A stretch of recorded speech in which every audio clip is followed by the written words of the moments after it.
नमस्कार दोस्तों, मैं रत्नेश सर आप सभी का स्टडी 91 में स्वागत करता हूं। और कैसे हैं आप सभी? उम्मीद करता हूं आप सभी स्वस्थ होंगे, जहां भी होंगे मस्त होंगे। दोस्तों आज बहुत ही इंपॉर्टेंट सेशन लेके आया हूं। दोस्तों आज हम जानेंगे कि आखिर प्रीवियस ईयर्स एग्जाम में क्वेश्चन कैसे पूछे गए, विकास के आयाम से दोस्तों विकास से संबंधित प्रश्न कैसे आए, इनके बारे में चर्चा होगी। दोस्तों सारे प्रश्न बहुत ही इंपॉर्टेंट हैं, क्योंकि सारे प्रश्न किसी न किसी एग्जाम में पूछे गए हैं दोस्तों। या तो सीटेट में पूछे गए हैं, या यूपी टेट में, या सुपर टेट में, या किसी भी एच टेट में, या बिहार टेट में, हर एग्जाम में पूछे गए हैं दोस्तों। तो इसलिए हर बालक के लिए जो कि टीचिंग से संबंधित कोई भी एग्जाम की तैयारी कर रहा है, बिहार टेट की तैयारी कर रहा है, सी टेट की कर रहा है, सुपर टेट की कर रहा है, तो हर एग्जाम के लिए ये सेशन बहुत ही इंपॉर्टेंट है दोस्तों। तो इसलिए दोस्तों इस सेशन को ज़्यादा से ज़्यादा लाइक करिएगा और शेयर करिएगा। आइए स्टार्ट करते हैं अपना सेशन दोस्तों ये स्टडी 91 में वीडियो का महा बचत ऑफर है, स्टार्ट हो गया है, आप सभी ले सकते हैं। आइए दोस्तों, हमारा पहला क्वेश्चन है शारीरिक विकास का क्षेत्र है। दोस्तों शारीरिक विकास का क्षेत्र क्या होता है? स्नायु मंडल होता है, मांसपेशियों की वृद्धि होती है, एंडोक्राइन ग्लैंड्स होता है, या उपयुक्त सभी होगा? दोस्तों सभी लोग इसका आंसर दें, जरा सारे बच्चे आंसर दें दोस्तों, क्या होगा? जल्दी से आंसर दें दोस्तों कि शारीरिक विकास का क्षेत्र क्या होता है। दोस्तों हम सभी जानते हैं जो विकास होता है हमारा, यानी कि हम किसकी बात कर रहे हैं? हम बात कर रहे हैं डेवलपमेंट की दोस्तों।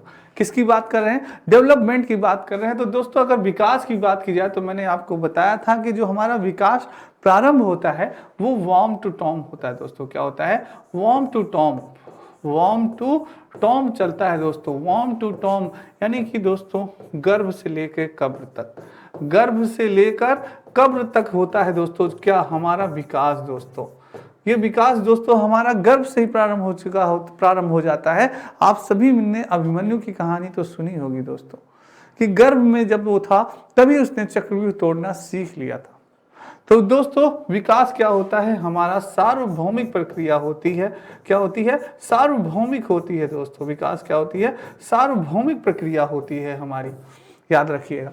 तो दोस्तों शारीरिक विकास की बात हो रही है, शारीरिक विकास का क्षेत्र। तो शारीरिक विकास का क्षेत्र स्नायु मंडल नहीं होगा, एंडोक्राइन ग्लैंड नहीं होगा, उपयुक्त सभी ने। दोस्तों सबसे पहले शारीरिक विकास की बात हो रही है तो ये दोस्तों हमारी मांसपेशियों की वृद्धि होती है। क्या होती है शारीरिक विकास में? मांसपेशियों की वृद्धि होती है। और शारीरिक विकास का क्षेत्र संबंधित होता है किससे? अभिवृद्धि से। किससे होता है? अभिवृद्धि से संबंधित होता है, जो कि मैंने आपको बताया, जिसे कि अभिवृद्धि कहते हैं, या जिसे कि क्या कहते हैं? जिसे वृद्धि आप कह सकते हैं, या जिसे आप दोस्तों इंग्लिश में क्या कहते हैं? ग्रोथ कहते हैं। क्या कहते हैं? ग्रोथ कहते हैं। एक व्यक्ति के कई नाम दोस्तों, जैसे कि आप जानते हैं आपके घर में ही कई नाम आपको होंगे, चिंटू पिंटू, और भी घर के कई नाम होंगे, स्कूल का दूसरा नाम होगा। इसी प्रकार से दोस्तों अभिवृद्धि, वृद्धि और ग्रोथ दोस्तों, जिसमें कि क्या होता है? केवल हमारे शारीरिक विकास से संबंधित होता है, क्योंकि यह दोस्तों जिसे कि हम माप सकते हैं, तौल सकते हैं। शारीरिक विकास लंबाई हो गई, वजन हो गया, तो ये चीज है। तो ये शारीरिक विकास का क्षेत्र पूछ रहा है। तो ये शारीरिक विकास का क्षेत्र क्या है? मांसपेशियों की वृद्धि है दोस्तों। B is the right answer. ठीक है, नेक्स्ट चलते हैं। किस अवस्था में बालक में नई खोज करने की और घूमने की प्रवृत्ति बहुत अधिक बढ़ जाती है? किस अवस्था में दोस्तों यहाँ पे होगा कि किस अवस्था में आपको आंसर देना है कि किस अवस्था में बालकों में नई खोज करने की और घूमने की प्रवृत्ति बहुत ही अधिक बढ़ जाती है। कौन सी ऐसी अवस्था होती है? आप जरा सोचिए कि किस अवस्था में आप भी खूब घूमते थे दोस्तों, मस्ती करते थे, कहीं भी मन करता था चले जाते थे। क्या वो शैशवावस्था थी? क्या वो उत्तर बाल्यावस्था थी? या वो किशोरावस्था थी? कि वो प्रौढ़ावस्था थी? जल्दी से बताएं दोस्तों, सारे बच्चे बताएं दोस्तों, कौन सी अवस्था थी दोस्तों आपकी? जल्दी से आंसर दें दोस्तों।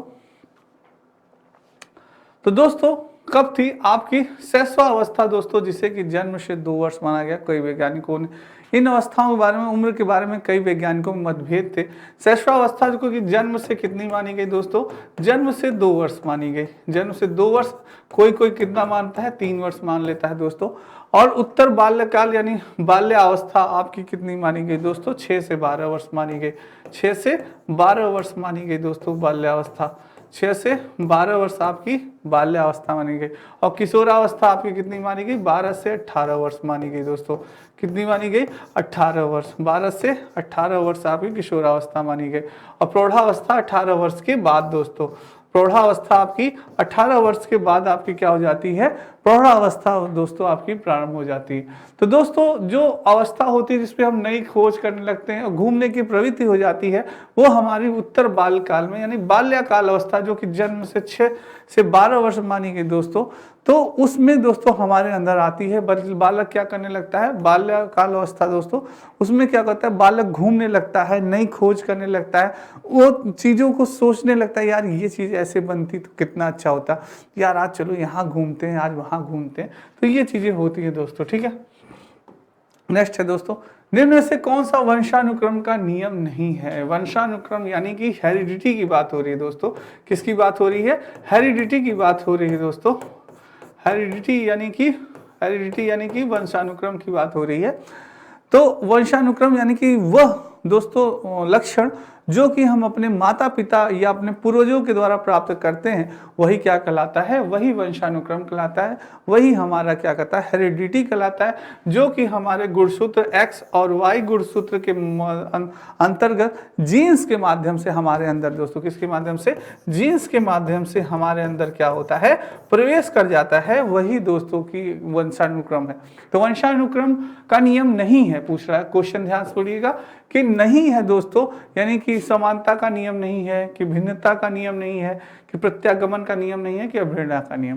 दोस्तों X गुणसूत्र किसमें पाया जाता है और XY गुणसूत्र किसमें पाया जाता है, ये भी कमेंट करके आप सभी बताएं जल्दी से, सारे बच्चे, और इसका भी आंसर देने का प्रयास आप करें सारे बच्चे। बहुत बढ़िया। तो दोस्तों मैं आपको बताना चाहता हूं कि जो XX गुणसूत्र होता है, ये हमारी फीमेल में होता है, यानी कि महिला वर्ग में होता है। किसमें होता है दोस्तों? ये हमारा महिला वर्ग में होता है XX गुणसूत्र दोस्तों। और जो कि हमारा XY गुणसूत्र होता है, ये दोस्तों मेल वर्ग में होता है, यानी पुरुष वर्ग में होता है। किसमें होता है? ये पुरुष वर्ग में होता है। आपका XY गुणसूत्र पुरुष वर्ग में होता है। जब XX होता है दोस्तों, तो हमें क्या होती है? तब हमें गर्ल्स प्राप्त होती है, यानी कि हमें कन्या प्राप्त होती है। और जब XY गुणसूत्र होता है दोस्तों, तब हमें क्या मिलता है? तब हमें बॉय मिलता है दोस्तों, लड़का प्राप्त होता है। ये चीजें हैं दोस्तों। तो यहाँ बात हो रही है कि वंशानुक्रम का नियम नहीं है दोस्तों। समानता दोस्तों, माता पिता में बालक की कुछ तो समानता होती है, कुछ भिन्नताएं भी होती हैं अलग अलग। प्रत्यागमन भी होता है दोस्तों, आगमन और प्रत्यागमन ये भी होता है। पर अभिप्रेरणा की बात की जाए दोस्तों, मोटिवेशन, ये क्या है? अभिप्रेरणा की बात की जा रही है, मोटिवेशन की बात करिए तो मोटिवेशन हमें दूसरों से मिलता है। क्या होता है? दूसरे हमें प्रदान करते हैं मोटिवेशन। जैसे मोटिवेशन के गुरु माने जाए तो आपने संदीप महेश्वरी जी का नाम सुना होगा। और भी महान व्यक्ति हैं जिनका मोटिवेट बहुत करते हैं दोस्तों। मैं भी आपको कभी कभी मोटिवेट करता हूं कि कर खुदी को इतना बुलंद कि खुदा पूछे बंदे बता तेरी रजा क्या है। तो दोस्तों यानी कि अपने आप को इतना मजबूत बनाइए कि दोस्तों हर तरह से आप दोस्तों, कोई भी समस्या है दोस्तों, समस्या this is the part of life. जो प्रॉब्लम है दोस्तों, this is the part of life. और इस प्रॉब्लम से निकलना दोस्तों, this is the art of life. तो समस्या सबको है दोस्तों। इस जीवन में ऐसा कोई भी प्राणी नहीं है दोस्तों, चाहे आप मुकेश अंबानी को जी को ले लीजिए, उन्हें भी समस्या है। और दोस्तों हमारे चाहे गांव में या हमारे रिक्शा वाला है, उसे भी समस्या है दोस्तों। हर व्यक्ति, गरीब से लेके अमीर व्यक्ति दोस्तों, समस्या से ग्रसित है। तो ऐसा मत सोचिएगा कि आपको समस्या है और दूसरे व्यक्ति को समस्या नहीं है, ऐसा मत समझिएगा। और दोस्तों वही चीज है। तो ये सिर्फ चीजें क्या होती है? आपको मोटिवेट करती हैं। तो ये अभिप्रेरणा दोस्तों हमें दूसरों से मिलती है। तो ये मोटिवेशन होगा। D is the right answer. Next बात करते हैं दोस्तों, की अवस्था तक बालक की दृष्टि एवं श्रवण इंद्रियां पूर्ण विकसित हो जाती हैं। किस अवस्था में बालक की दृष्टि एवं श्रवण इंद्रियां जो होती हैं दोस्तों, वो क्या हो जाती हैं? पूर्ण विकसित हो जाती हैं। वह कौन सी अवस्था है? 3 अथवा 4 वर्ष, 6 अथवा 7 वर्ष, 8 अथवा 9 वर्ष, या इनमें से कोई नहीं? कौन सी अवस्था ऐसी होती है? जल्दी से बताएं सारे बच्चे। 3 अथवा या 4 वर्ष, 6 अथवा या 7 वर्ष, 8 अथवा 9 वर्ष, कौन सी अवस्था होती है? बालक की दृष्टि एवं श्रवण इंद्रियां पूर्ण विकसित हो जाती हैं दोस्तों। कौन सी अवस्था होती है? जल्दी से सभी बच्चे बताएं, क्या बात है? बहुत बढ़िया आंसर आ रहा है। तो दोस्तों मैं आपको बताना चाहता हूं 3 से 4 वर्ष, जब बालक 3 से 4 वर्ष का होता है तभी दोस्तों उसकी जो इंद्रियां होती है, मैंने आपको बताया कि हमारी 5 इंद्रियां होती हैं, आंख, नाक, कान, आंख, नाक, कान, त्वचा। तो दोस्तों आंख, नाक, कान, त्वचा, मुख, ये हमारी जो 5 ज्ञानेंद्रियां होती हैं दोस्तों, इनसे हम क्या करते हैं दोस्तों, हमें ज्ञान की प्राप्ति होती है। बालक को दोस्तों सर्वप्रथम ज्ञान की प्राप्ति किससे होती है? अपनी ज्ञानेंद्रियों से होती है, अपनी दृष्टि से होती है। तो वो दोस्तों क्या पूर्ण विकसित कब हो जाती हैं? 3 से 4 वर्ष की अवस्था में ये पूर्ण विकसित हो जाती है कि हमें पूरा ज्ञान इन्हें प्राप्त होने लगता है दोस्तों। तो ए इज द राइट आंसर। बहुत ही अच्छा आंसर दिया दोस्तों। नेक्स्ट है, ये आपके स्टडी 91 में दोस्तों कुछ किताबें हैं जो कि आ चुकी हैं, आप सभी ले सकते हैं दोस्तों, बहुत इंपॉर्टेंट है दोस्तों, ठीक है। चलिए दोस्तों आइए नेक्स्ट चलते हैं। 20वीं शताब्दी को बालक की शताब्दी कहा जाता है, यह परिभाषा दी थी, किसने दी थी? क्या बात है, कई बार ये क्वेश्चन पूछा गया, C TET, UP TET, super TET, कई बार ये क्वेश्चन पूछा। एग्जामिनर को पता नहीं इस क्वेश्चन से क्या प्यार हो गया है कि ये जरूर पूछता है कि किस शताब्दी को बालक की 20वीं शताब्दी कहा गया। मेरे किसी भी शेर और शेरनी का ये क्वेश्चन गलत नहीं होना चाहिए। इसका आंसर जल्दी से दीजिए, फटाक से। बहुत ही बढ़िया, क्या बात है, बहुत अच्छा आंसर आ रहा है सारे बच्चे। दोस्तों इसका क्या होगा? 20वीं शताब्दी को बालक की शताब्दी कहा जाता है, यह परिभाषा दी थी हमारे क्रो एंड क्रो ने दोस्तों। C is the right answer. Crow and crow ने कहा कि जो बालक की 20वीं शताब्दी है, जो 20वीं शताब्दी आने वाली है, यह किसकी होगी? यह बालकों की शताब्दी होगी। बालकों के द्वारा ही इतिहास रचा जाएगा, बालक ही दोस्तों प्रमुख माने जाएंगे। और वही हुआ दोस्तों। आजकल जो हमारा शिक्षा है, आजकल हमारा जो पाठ्यक्रम है, जो पैटर्न है, हर लोग दोस्तों एनसीएफ 2005 कहता है, एनसीएफ 2005 कहता है, आरटी एक्ट 2009 कहता है, 2009 कहता है दोस्तों, और हमारा नेशनल एजुकेशन पॉलिसी 2020 कहती है। ये सारे बच्चे, ये सारे लोग दोस्तों किसकी बात करते हैं? कहते हैं जो शिक्षा होनी चाहिए, जो क्या कहते हैं पैटर्न होना चाहिए, सिलेबस होना चाहिए, पाठ्यक्रम होना चाहिए, वो क्या होना चाहिए? बाल केंद्रित होना चाहिए, यानी बालक के ही अकॉर्डिंग होना चाहिए। तो क्रो एंड क्रो की बात देखिए आज सही हो रही है कि उन्होंने कहा था कि जो 20वीं शताब्दी आएगी वो बालक की शताब्दी होगी, बालक ही उसमें सब कुछ होगा। तो क्रो एंड क्रो की बात सच हो रही है, यही चीज है। नेक्स्ट है, बालक द्वारा पूछे गए एक प्रश्न का उत्तर शिक्षक तत्काल नहीं दे सकता। यानी कि कोई भी आपको यहाँ पे एक टीचर बन के आंसर देना है दोस्तों, कि एक शिक्षक जो है कोई भी अगर आपसे प्रश्न पूछता है तो आप तत्काल उसका आंसर नहीं दे सकते। शिक्षक की प्रतिक्रिया क्या होनी चाहिए, उस समय क्या आपकी प्रतिक्रिया होनी चाहिए?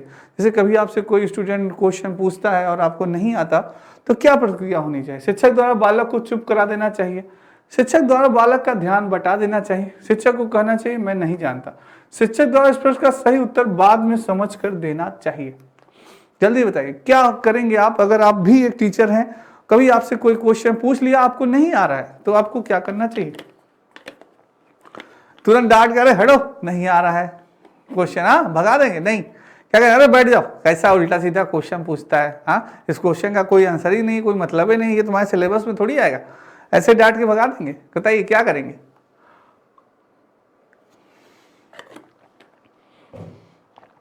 दोस्तों क्या करेंगे? बहुत सही, कुछ बच्चों ने बहुत सही आंसर दिया। दोस्तों जब हम एक टीचर बनते हैं तो हमारे ऊपर बड़ी जिम्मेदारियां होती हैं, बच्चों को, देश के भविष्य हमारे ऊपर निर्भर होते हैं। कुछ उसमें से दोस्तों यानी कि एयरफोर्स में जाते हैं, कुछ आर्मी में जाते हैं, कुछ नेवी में जाते हैं, कुछ साइंटिस्ट बनते हैं, कुछ डॉक्टर बनते हैं। तो यही देश के हमारे भविष्य होते हैं, जो कि एक शिक्षक बनाता है दोस्तों। एक शिक्षक दोस्तों इस देश का निर्माण करता होता है।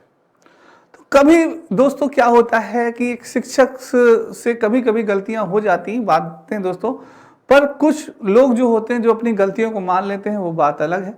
पर लोग गलतियों को न मानने वाले दोस्तों गलत कर जाते हैं, तब बच्चों को दिक्कत हो जाती है। तो दोस्तों कभी भी जैसे गलती हो तो गलती को मान लीजिए, ठीक है बेटा नहीं आ रहा है, पर कल मैं इस क्वेश्चन का आंसर आपको ढूंढ के जरूर बताऊंगा। दोस्तों अपनी गलतियों को स्वीकार करना, अपनी कमी को स्वीकार करने से आप कभी छोटे नहीं हो जाएंगे। दोस्तों ये चीज होती है, कमी सब में होती है। ऐसा नहीं है कि कोई कह दे कि मैं जीनियस हूं, मैं मास्टर माइंड हूं, मैं तुम्हें घोल के पिला दूंगा सारी चीजें। तो ऐसा प्राणी अगर आपको कोई मिल जाए तो समझ लीजिए वो आपको बेवकूफ़ बना रहा है। ऐसा कोई नहीं है जिससे गलतियां नहीं होती दोस्तों, मनुष्य गलतियों का एक पुतला कहा जाता है। तो सभी से गलतियां हो ही जाती हैं दोस्तों, कभी टाइपिंग में हो गई, कभी बोलने में हो गई, मुझसे भी हो जाती हैं दोस्तों, कभी कभी गलतियां सभी से हो जाती हैं दोस्तों। तो ये तो कुछ लोग ये सोचते हैं अरे गुरुजी को कुछ आ नहीं रहा गड़बड़, तो वो उनकी सोच है दोस्तों, सोचने दीजिए। कुछ ये सोचते हैं हाँ भाई कुछ बाई मिस्टेक हो गई है, सर लय में है, चलाए गए पढ़ाते, लय बन जाता है दोस्तों, पढ़ाते पढ़ाते आदमी चला जाता है, एक लय बन जाती है, तो वो चीज़ है। तो यहाँ पे दोस्तों आप क्या करेंगे कि हाँ भाई गलती हो गई, उसे एक्सेप्ट करिए, ठीक है गलती हो गई, दोबारा वो चीजें हम नहीं करेंगे। और एक शिक्षक को कहना चाहिए कि इस प्रश्न का सही उत्तर मैं आपको बाद में समझ कर दूंगा, मुझे इस समय नहीं समझ में आ रहा, मैं बाद में आपको जरूर समझा कर दूंगा। तो ये चीज है दोस्तों, D is the right answer. Next है गामक विकास से हमारा तात्पर्य मांसपेशियों के विकास से है तथा पैरों के उचित उपयोग से। गामक विकास दोस्तों मैंने आपको बताया था fine motor skills and gross motor skill. तो हमारा तात्पर्य मांसपेशियों के विकास से तथा पैरों के उचित उपयोग से क्या, मस्तिष्क और आत्मा, अधिगम और शिक्षा, प्रशिक्षण और अधिगम, शक्ति और गति। क्या होगा, बहुत इंपॉर्टेंट क्वेश्चन है, सारे बच्चे क्वेश्चन देने का प्रयास करें, गलत नहीं होना चाहिए, मेरे किसी भी बच्चे का गलत नहीं होना चाहिए दोस्तों। क्या होगा, गामक विकास से हमारा तात्पर्य, सारे बच्चे दें, बहुत बढ़िया दोस्तों, बहुत बढ़िया। गामक विकास से हमारा तात्पर्य क्या है दोस्तों, बिल्कुल हमारा तात्पर्य मांसपेशियों के विकास से तथा पैरों के उचित उपयोग, मस्तिष्क और आत्मा नहीं होगा दोस्तों, अधिगम और शिक्षा नहीं होगा, प्रशिक्षण और शक्ति और गति दोस्तों, शक्ति और जो हमारी दोस्तों गामक यानी कि दोस्तों आपका फाइन मोटर स्किल और ग्रॉस मोटर स्किल जैसे होता है, तो गामक विकास जो हमारा होता है दोस्तों उसमें क्या होती है, हमारी मांसपेशियों का जब विकास होता है तो हमारे अंदर क्या आ जाती है, पावर आ जाती है, क्या आ जाती है, पावर आ जाती है, स्पीड आ जाती है, शक्ति आ जाती है, गति। तो हम किसी भी दोस्तों कठिन कार्य को करने लगते हैं, दौड़ना शुरू कर देते हैं, तैरना शुरू कर देते हैं, तो ये चीजें हो जाती है दोस्तों, हमारे अंदर हो जाता है, ठीक है। तो शक्ति और गति आ जाती है, D is the right answer. Next है दोस्तों, शरीर के शीर्ष भाग से प्रारंभ होकर नीचे की दिशा में होने वाली शारीरिक वृद्धि को जाना जाता है। दोस्तों क्या होता है कि सिर पदाभिमुख अनुक्रम होगा, केंद्र अपसारी अनुक्रम होगा, उच्चतम अनुक्रम होगा या न्यूनतम अनुक्रम। करा शरीर के शीर्ष भाग से प्रारंभ होकर नीचे की दिशा से होने वाली शारीरिक वृद्धि को जाना जाता है। दोस्तों हम सभी जानते हैं जब हमारा विकास होता है या वृद्धि होती है तो सर्वप्रथम हमारे गर्भ में, हमारे शरीर में सर्वप्रथम किसका वो होता है निर्माण, हमारे मस्तिष्क का निर्माण होता है दोस्तों। बालक की किसका, बालक के मस्तिष्क का निर्माण होता है दोस्तों। उसके बाद हमारे सारे धड़ का निर्माण होता है दोस्तों। पहले किसका होता है, हमारे मस्तिष्क का निर्माण होता है, किसका, हमारे मस्तिष्क का निर्माण होता है दोस्तों, किसका, हमारे मस्तिष्क का सर्वप्रथम निर्माण होता है। तो शीर्ष भाग से प्रारंभ होकर नीचे की दिशा, फिर नीचे की दिशा में दोस्तों विकास होता है हमारा। तो ये चीज है दोस्तों, नीचे की दिशा में हमारा विकास होता है। तो ये सिर पदाभिमुख अनुक्रम होगा। कौन सा अनुक्रम होगा, सिर पदाभिमुख, नाम से पता चल रहा है, मैंने आपको बताया भी था, ये चीज मैंने आपको पढ़ाई भी है, कई बार पूछा जाता है। सिर पदाभिमुख अनुक्रम यानी जो हमारा विकास किससे होता है, सिर से प्रारंभ होता है दोस्तों, सिर से बाकी होता है, तो उसे सिर पदाभिमुख अनुक्रम कहता है। A is the right answer. Next है, ये आपकी दोस्तों यूपी टेट और हिंदी इंडिविजुअल का नया बैच प्रारंभ हो चुका है, आप सभी ज्वाइन कर सकते हैं। ये यूपी टेट की पुस्तक है दोस्तों, मात्र 249 रुपये में आ चुकी है, ठीक है। चलिए दोस्तों नेक्स्ट चलते हैं। मानसिक विकास का संबंध नहीं है, मानसिक विकास का संबंध नहीं है पूछ रहा है दोस्तों। शिक्षार्थी के वजन एवं ऊंचाई, स्मृति का विकास, तर्क एवं निर्णय, अवबोध की क्षमता। मानसिक विकास की बात की जा रही है, मेंटल एबिलिटी, मानसिक योग्यता की बात की जा रही है दोस्तों। आपके मानसिक यानी आपके दिमाग की बात की जा रही है, आपके माइंड की बात की जा रही है। तो मानसिक विकास में दोस्तों क्या संबंध होता है, मानसिक विकास से दोस्तों हम गुणा भाग, तर्क करना, चीजों को पूछना, तो ये चीजें होती हैं दोस्तों। तर्क एवं निर्णय होगा, अवबोध की क्षमता होगी, स्मृति का विकास दोस्तों, चीजों को याद करना, याद करने की प्रवृत्ति, याद करना, ये सारी चीजें, किसी भी प्रश्न का हल करना, तर्क करना, तर्क वितर्क करना, डिस्कशन करना, वही तर्क करना, तो समस्या का समाधान करना, ये सब क्या है? ये सब समस्या समाधान ये सब क्या है दोस्तों? मानसिक प्रक्रिया के कार्य है। किसके? मानसिक प्रक्रिया का। पर दोस्तों शिक्षार्थी की वजन एवं ऊंचाई, ये वजन एवं ऊंचाई किसका कार्य है? ये शारीरिक वृद्धि का है दोस्तों। किसका है? शारीरिक वृद्धि का कार्य है ये दोस्तों। जो हमारी शारीरिक वृद्धि का विकास होता है तब उसमें शिक्षार्थी का वजन एवं ऊंचाई की वृद्धि होती है। न कि यहाँ पे किसकी बात कर रहे हैं? यहाँ पे बात कर रहे हैं मानसिक विकास का संबंध नहीं है। तो मानसिक विकास का संबंध नहीं है शिक्षार्थी के वजन एवं ऊंचाई से, बाकी चीजों से आपके मानसिक विकास का संबंध होता है दोस्तों, याद रखिएगा। ठीक है, A is the right answer. Next है, निम्नलिखित में से किसे अभिवृद्धि और विकास का प्रथम चरण माना जाता है? यानी किसे अभिवृद्धि और विकास, ग्रोथ एंड डेवलपमेंट। अभिवृद्धि और विकास दोस्तों इसे क्या कहते हैं? ग्रोथ, और इसको क्या कहते हैं? इसको आप कहते हैं डेवलपमेंट। ग्रोथ एंड डेवलपमेंट दोस्तों, यानी कि ग्रोथ और विकास का प्रथम चरण माना जाता है किसे? नैतिक विकास को, सामाजिक विकास को, सांस्कृतिक विकास को, या शारीरिक विकास को। प्रथम चरण कौन सा होता है बताइए? बहुत ही अच्छा क्वेश्चन है दोस्तों, थोड़ा सा लॉजिकल क्वेश्चन है, थोड़ा सोच समझ के आंसर दीजिएगा। बहुत अच्छा क्वेश्चन है। तो जो बच्चे पढ़े हैं विकास और अभिवृद्धि का वो बता लेंगे दोस्तों, बाकी जो नहीं ध्यान दिए होंगे वो नहीं बता पाएंगे कि सर्वप्रथम जो हमारा प्रथम चरण माना जाता है वो क्या है। बहुत बढ़िया आंसर आ रहा है। तो बात करें दोस्तों, अगर प्रथम चरण की बात की जा रही है तो यहाँ पे न नैतिक विकास होता है, न सामाजिक विकास होता है, न सांस्कृतिक विकास। प्रथम हमारा शारीरिक विकास होता है दोस्तों। गर्भ के अंदर जब बालक होता है तो सर्वप्रथम उसके शरीर का यानी उसके बॉडी का निर्माण होता है। किसका निर्माण होता है? आपके बॉडी का, यानी आपके मस्तिष्क का, आपके शरीर का विकास होता है। सर्वप्रथम जो वृद्धि हो या विकास हो किसका होगा? आपकी बॉडी का होगा, शारीरिक होता है। यानी प्रथम पूछ रहा है कि प्रथम चरण माना जाता है तो प्रथम चरण आपकी शारीरिक का होता है, फिर आपकी मानसिक होता है, फिर चीजें होती हैं सामाजिक, फिर बाकी नैतिक, बाकी चीजें फिर बाद में होती हैं, आप जानते हैं दोस्तों। तो D is the right answer. Next है, मनोविश्लेषणवादी मनोवैज्ञानिक एडिक्शन के अनुसार बच्चे के होता जाता है, क्या होता है? मानसिक विकास के साथ ही उनका शारीरिक विकास भी, और मानसिक विकास के साथ ही साथ उनका सामाजिक विकास भी, मानसिक विकास साथ ही साथ उनका आध्यात्मिक विकास भी, मानसिक विकास साथ ही साथ उनका नैतिक विकास भी। क्या होगा दोस्तों? मनोविश्लेषणवाद मनोवैज्ञानिक एडिक्शन। बहुत अच्छा क्वेश्चन है, इंपॉर्टेंट क्वेश्चन है, वेरी इंपॉर्टेंट कर लीजिएगा। एग्जाम में पूछा गया क्वेश्चन है, सीटेट और यूपीटेट। स्क्रीनशॉट ले लीजिएगा मेरे सारे बच्चे, बहुत ही अच्छा क्वेश्चन है। एडिक्शन के अनुसार क्या होगा? सारे बच्चे जल्दी से आंसर दें।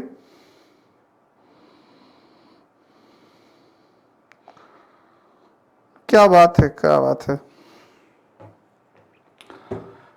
मनोवैज्ञानिक एडिक्शन के साथ बच्चों के होता जाता है क्या? मानसिक विकास के साथ ही साथ उनका शारीरिक विकास भी, मानसिक विकास साथ साथ उनका सामाजिक विकास भी, और मानसिक विकास साथ ही साथ उनका आध्यात्मिक विकास भी। दोस्तों नैतिक विकास नहीं, ये नहीं होगा। सामाजिक विकास उनका आध्यात्मिक विकास भी हो, ये नहीं होगा। मानसिक विकास के साथ साथ उनका शारीरिक विकास भी हो, ऐसा नहीं कि मानसिक विकास भी हो रहा है बॉडी शारीरिक विकास भी हो रहा है, ऐसा नहीं माना जा सकता, ये भी गलत हो। यानी आपका बी ऑप्शन सही है कि मानसिक विकास तो होता है, साथ में सामाजिक विकास भी होता रहता है। बालक दोस्तों सामाजिक विकास भी, समाज से संबंधित चीजों को भी सीखता रहता है। सामाजिक विकास से अपने परिवार से, स्कूल से, विद्यालय से, आस पड़ोस से, सबसे भी वो क्या होता है? सीखता रहता है, और उसका मानसिक विकास भी धीरे धीरे होता रहता है। ये चीज है। नेक्स्ट चलते हैं। चालक विकास की दर से व्यक्तिगत विविधताएं होती हैं, फिर भी चालक विकास के क्रम से तक होता है अधोगामी, शीर्षगामी, अपरिष्कृत स्थूल चालक विकास, परिष्कृत सूक्ष्म चालक विकास, या परिष्कृत सूक्ष्म चालक विकास, या परिष्कृत स्थूल चालक विकास, या शीर्षगामी या अधोगामी। क्या होगा दोस्तों? चालक विकास की दर से व्यक्तिगत विविधताएं होती हैं, क्या होगा? जल्दी बताएं। स्थूल चालक विकास, सूक्ष्म चालक विकास, क्या होगा? चालक विकास का क्रम से तक। बहुत अच्छा क्वेश्चन ये भी है दोस्तों। चालक विकास की दर से व्यक्तिगत विविधताएं होती हैं, व्यक्तिगत विविधताएं होती हैं, फिर भी चालक विकास के क्रम से क्रम तक। क्या होगा?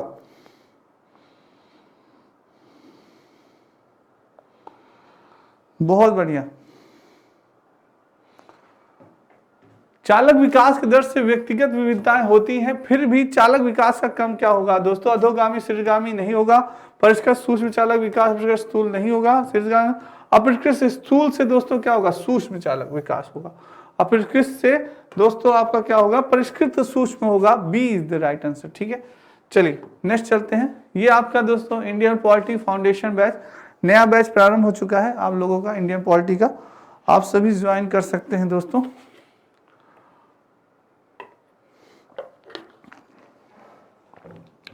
चलिए दोस्तों नेक्स्ट क्वेश्चन चलते हैं। नैतिक विकास के मनोविश्लेषणवादी सिद्धांत को सर्वप्रथम किस मनोवैज्ञानिक ने प्रस्तुत किया था? नैतिक विकास की बात कर रहे हैं दोस्तों, किसकी? नैतिक विकास की बात कर रहे हैं कि मनोविश्लेषणवाद सिद्धांत को किसने किया था? कोहलबर्ग ने किया था, सिगमंड फ्रायड ने किया था, बेंडूरा ने किया था, उपयुक्त में से किसी ने नहीं। क्या क्वेश्चन है सर, बहुत ही इंपॉर्टेंट क्वेश्चन है। मनोविश्लेषणवाद का सिद्धांत दोस्तों, नैतिक विकास, क्या सही है क्या गलत है, क्या सही है क्या गलत है, ये चीजें हैं दोस्तों आपको बतानी है। ठीक है, जल्दी से बताएं दोस्तों, क्या सही है नैतिक विकास मनोविश्लेषण सिद्धांत में, क्या सही है क्या गलत है, इन सारी चीजों के बारे में नैतिक विकास की भाई उन्होंने बताया। वो कौन से मनोवैज्ञानिक थे आपके? कोहलबर्ग नहीं दोस्तों, कोहलबर्ग नहीं थे आपके, बेंडूरा जी भी नहीं थे, सिगमंड फ्रायड थे दोस्तों। महान व्यक्ति कौन थे? सिगमंड फ्रायड जी थे, जिन्होंने मनोविश्लेषणवाद सिद्धांत का प्रतिपादक नैतिक विकास का किया। नैतिक विकास इन द सेंस, क्या सही है क्या गलत है, बालक को ज्ञान होता है, ये सिगमंड फ्रायड ने बताया। B is the right answer. Next है दोस्तों, पियाजे के संज्ञानात्मक विकास सिद्धांत के अनुसार मूर्त संक्रियात्मक अवस्था, क्या बात दोस्तों, जीन पियाजे इस बार सी टेट, यूपी टेट और सुपर टेट सब में दोस्तों छाए रहे। जीन पियाजे चाचा से तो भर भर के क्वेश्चन पूछा गया, सी टेट में फर्स्ट पाली में, प्रथम पाली और द्वितीय पाली दोनों में बहुत ही क्वेश्चन पूछे गए।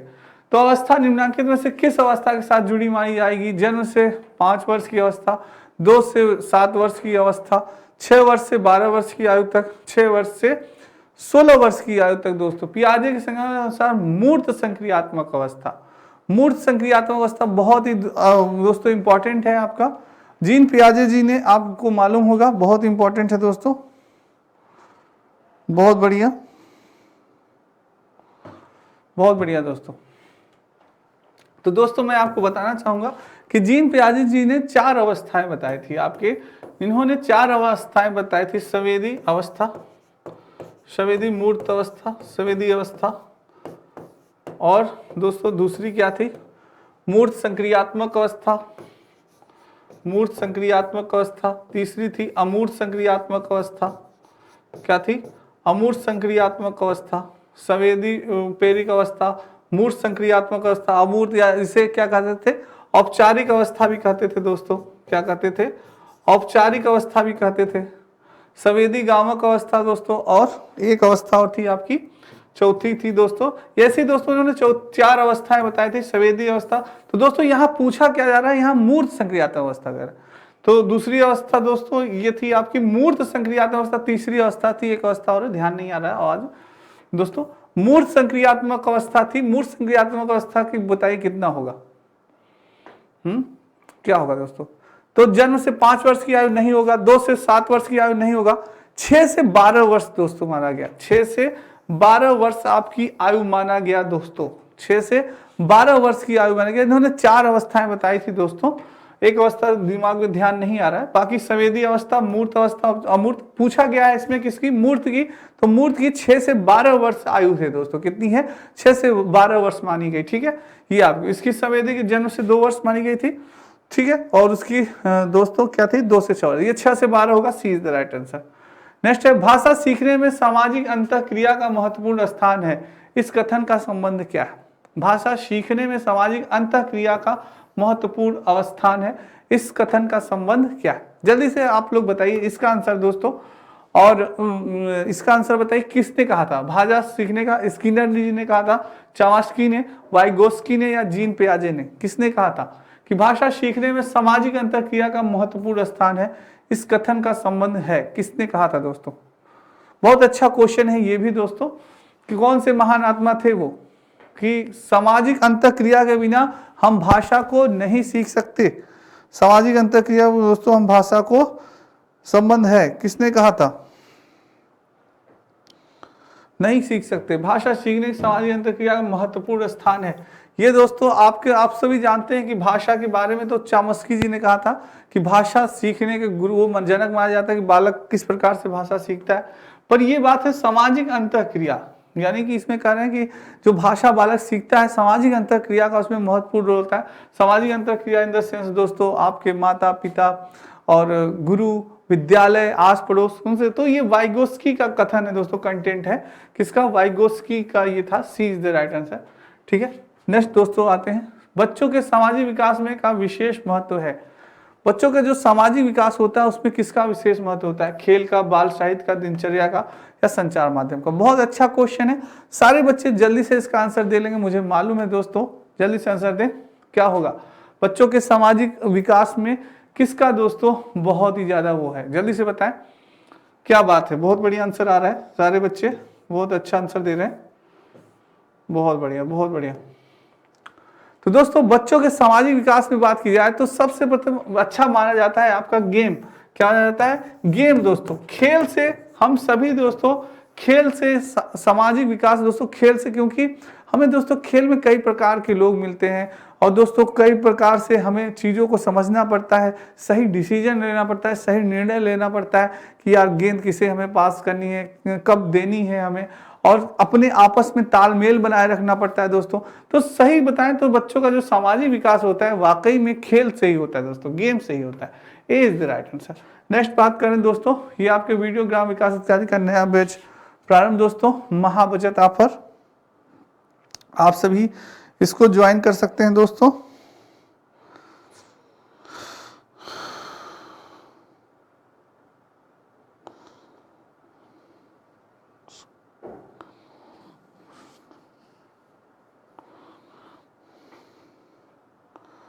चलिए दोस्तों क्या होगा जल्दी से बताएं दोस्तों।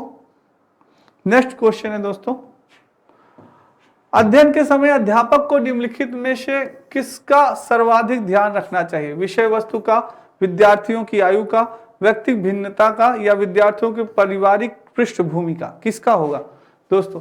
अध्यापन के समय अध्यापक को निम्नलिखित में से किसका सर्वाधिक ध्यान रखना चाहिए। अगर आप एक टीचर हैं दोस्तों तो टीचर के समय आपको टीचिंग करते समय आपको क्या ध्यान रखना चाहिए कि अध्यापन के समय यानी टीचिंग के समय अध्यापक को किसका सर्वाधिक ध्यान रखना चाहिए, विषय वस्तु का, विद्यार्थी की आयु का, व्यक्तिगत भिन्नता का या विद्यार्थी की पारिवारिक पृष्ठभूमि का, किसका रखना चाहिए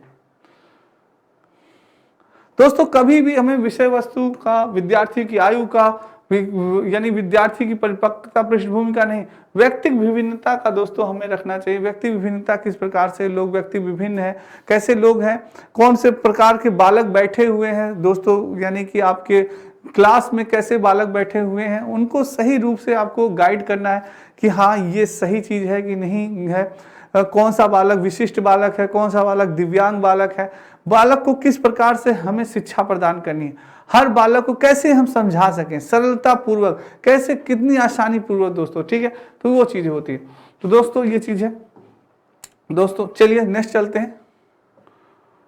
मैकडूगल के अनुसार मूल प्रवृत्तियां होती हैं, क्या होती है, जन्मजात होती है, अर्जित होती हैं, जन्मजात एवं अर्जित होती हैं, या मैकडूगल ने मूल प्रवृत्तियों के संबंध में कुछ नहीं कहा दोस्तों। जो मूल प्रवृत्तियां होती हैं ये हमारी क्या होता है, हमारा नेचर होता है, स्वभाव होता है। तो ये कैसी होती है बताइए, मूल प्रवृत्तियां कैसी होती है दोस्तों, जन्मजात होती है।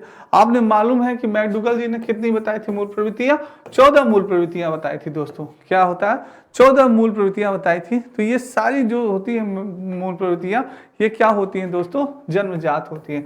जन्म से ही ये मूल प्रवृत्तियां होती है, हंसना, रोना, क्रोध आना, ये सब क्या है दोस्तों, बचपन से ही जन्मजात ही ये लक्षण हमारे अंदर होते हैं। ए इज द राइट आंसर दोस्तों। ठीक है दोस्तों, ये आपका एक अवस्था और थी, याद आ गया, प्राक सक्रिय अवस्था, मूर्त सक्रिय अवस्था, प्राक सक्रिय अवस्था, जो आपके जीन पियाजे जी की अवस्था थी, जो आपकी 4 अवस्था याद आ गया, अभी दिमाग से स्किप कर रहा था। ये आपका है कौन सा, ये जीन पियाजे की अवस्था थी दोस्तों, पूछा था ना।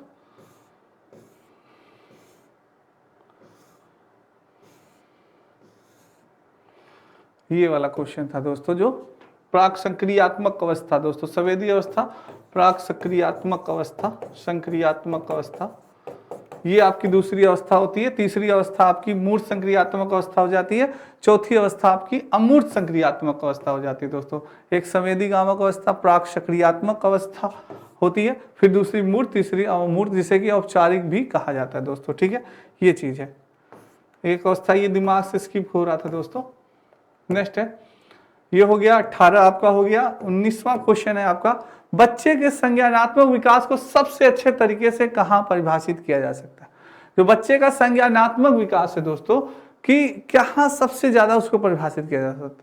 बच्चे के संज्ञानात्मक विकास सबसे अच्छे तरीके से कहां परिभाषित किया जा सकता है? खेल के मैदान में, विद्यालय एवं कक्षा में, ऑडिटोरियम में या गृह में? कहां?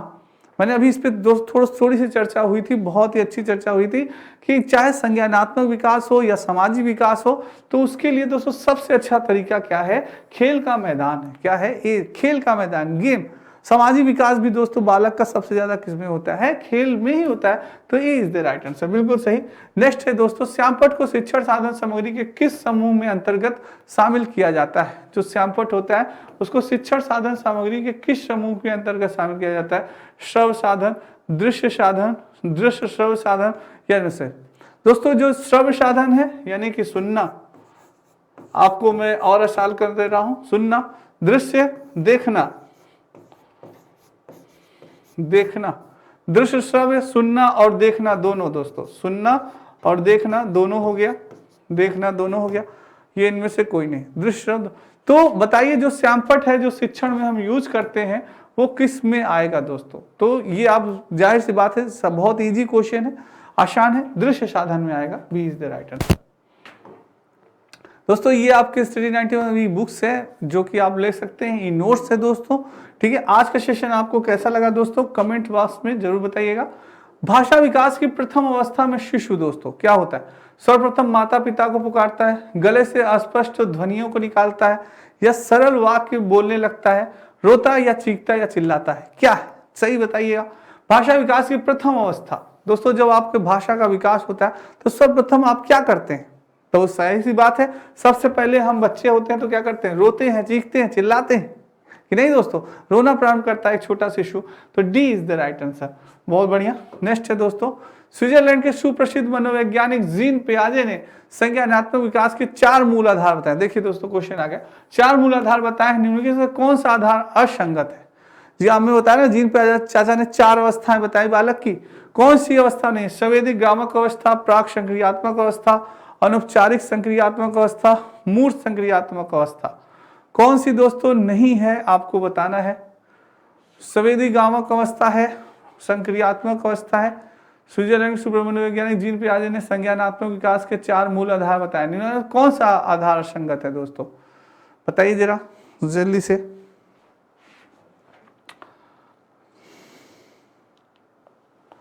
जल्दी से दोस्तों आंसर दें इसका सभी बच्चे। क्या बात है, बहुत बढ़िया, बहुत अच्छा क्वेश्चन है दोस्तों। दोस्तों बताइए कि क्या होगा इसका? स्विट्जरलैंड के सुप्रसिद्ध मनोवैज्ञानिक जीन पियाजे ने संज्ञानात्मक 4 मूल आधार बताया, कौन सा आधार असंगत है? क्या होगा? जल्दी से आंसर बताएं। बहुत अच्छा है आपके जीन पियाजे चाचा, इस बार पूरा सीटेट और यूपीटेट दोस्तों सभी में छाए रहेंगे। देखिएगा आप, सीटेट में तो इस बार भर भर के इनसे क्वेश्चन पूछे गए, बहुत इंपॉर्टेंट है। बताएं कौन सा असंगत है, बताना है। संवेदीगामक अवस्था तो होती है दोस्तों प्राक, यानी कि प्राक संक्रियात्मक अवस्था, या जिसे पूर्व संक्रियात्मक अवस्था भी कहते हैं दोस्तों। इसे क्या कहते हैं? पूर्व संक्रियात्मक भी अवस्था कहते हैं। और मूर्त संक्रियात्मक अवस्था तो आपकी होती है दोस्तों। ये अनौपचारिक संक्रियात्मक अवस्था नहीं है, अनौपचारिक नहीं है, औपचारिक संक्रियात्मक अवस्था है। क्या है? औपचारिक संक्रियात्मक अवस्था है, औपचारिक संक्रियात्मक अवस्था। ये 4 अवस्थाएं आपके जीन पियाजे जी ने बताया है। संवेदीगामक अवस्था, पूर्व संक्रियात्मक अवस्था, मूर्त संक्रियात्मक अवस्था या औपचारिक संक्रियात्मक अवस्था, या जिसे अमूर्त संक्रियात्मक अवस्था भी कहा जाता है। ये आपके जीन पियाजे चाचा। ठीक है दोस्तों, तो दोस्तों आज की क्लास आपको कैसी लगी? कमेंट बॉक्स में कमेंट जरूर करिएगा, लाइक और शेयर जरूर करिएगा। तो आज के लिए इतना ही। राधे राधे, जय श्री कृष्ण, जय हिंद दोस्तों।